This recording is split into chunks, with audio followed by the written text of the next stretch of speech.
உதகையில் கோடை சீசன் களைகட்ட தொடங்கியுள்ளது. உதகை அரசு ரோஜா பூங்காவில் நடைபெற்று வரும் ரோஜா கண்காட்சியில் மலர்களை கொண்டு உருவாக்கப்பட்ட வடிவங்களை சுற்றுலா பயணிகள் ரசித்து பார்த்தனர். நீலகிரி கோடை சீசன் தொடங்கியுள்ளதால் சுற்றுலா பயணிகள் அதிக அளவில் வந்து கொண்டிருக்கின்றனர். கோடை விழாவின் தொடக்கமாக கோத்தகிரியில் காய்கறி கண்காட்சி நிறைவடைந்த நிலையில் கூடலூரில் வாசனைப் பொருட்கள் கண்காட்சியும் உதகை அரசு ரோஜா பூங்காவில் 20வது ரோஜா கண்காட்சியும் நடைபெற்று வருகிறது. இதில் 2 லட்சம் மலர்களை கொண்டு கடல்வாழ் உயிரினங்களின் உருவங்கள் வடிவமைக்கப்பட்டுள்ளன. இதனை 10,000க்கும் மேற்பட்டோர் கண்டு ரசித்துள்ளனர்.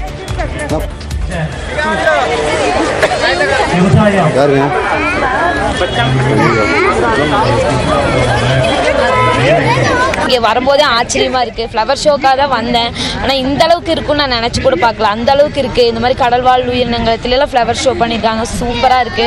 அது பார்த்தீங்கன்னா கலராக இந்த மாதிரி கலர் வெரைட்டிஸ்லாம் நான் ரோஸ் பார்த்ததே இல்லை. கடல் பசு எல்லாமே அழிந்து வர ஐட்டம்லாம் வச்சிருக்காங்க. ஏன்னா இப்போ மே மாசத்துல கடல் உயிரினங்கள் முட்டைக்கு பாதுகாப்புக்கு மீன் பிடிக்கக்கூடாதுன்னு தடைக்காலம் இருக்கு. அதை பொறுத்து இந்த ரோஸ்ல வச்சிருக்காங்க. ரொம்ப அருமையாக பண்ணியிருக்காங்க. இந்த வருஷம் டூரிஸ்டும் நிறைய வந்திருக்காங்க. பல வகையான ரோஜாக்கள் காட்சிக்கு வைக்கப்பட்டுள்ள நிலையில் அவற்றை சுற்றுலா பயணிகள் புகைப்படம் எடுத்து மகிழ்ந்தனர்.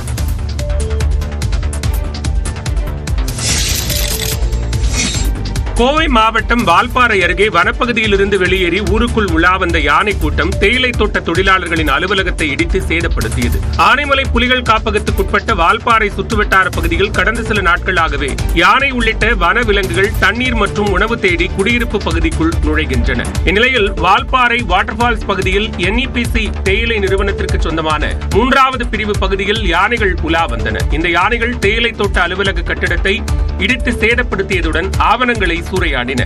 இதுகுறித்து அருகில் உள்ள குடியிருப்பு பகுதியைச் சேர்ந்த மக்கள் வனத்துறைக்கு தகவல் தெரிவித்த நிலையில் விரைந்து வந்த வன அலுவலர்கள் யானை கூட்டத்தை காட்டுக்குள் விரட்டியடித்தனர்.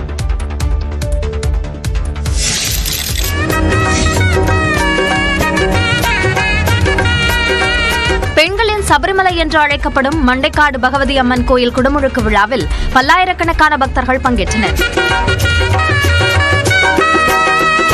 2021ஆம் ஆண்டு ஜூன் 2ஆம் தேதி மண்டைக்காடு பகவதி அம்மன் கோயிலில் தீ விபத்து ஏற்பட்டு மேற்கூரை சேதமடைந்தது. இதனைத் தொடர்ந்து 1.5 கோடி ரூபாய் செலவில் திருப்பணிகள் நடைபெற்று வந்தது. இந்த பணிகள் நிறைவடைந்த நிலையில் வேத பண்டிதர்கள் மந்திரங்கள் முழங்க மேளதாள வாத்தியங்களோடு குடமுழுக்கு விழா நடைபெற்றது.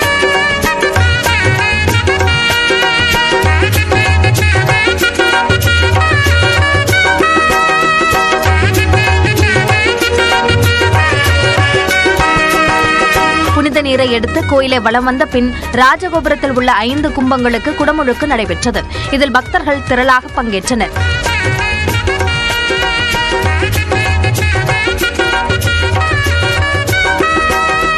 பக்தர்கள் கூட்டம் அதிகளவில் இருந்ததால் 200க்கும் மேற்பட்ட போலீசார் பாதுகாப்பு பணியில் ஈடுபட்டனர்.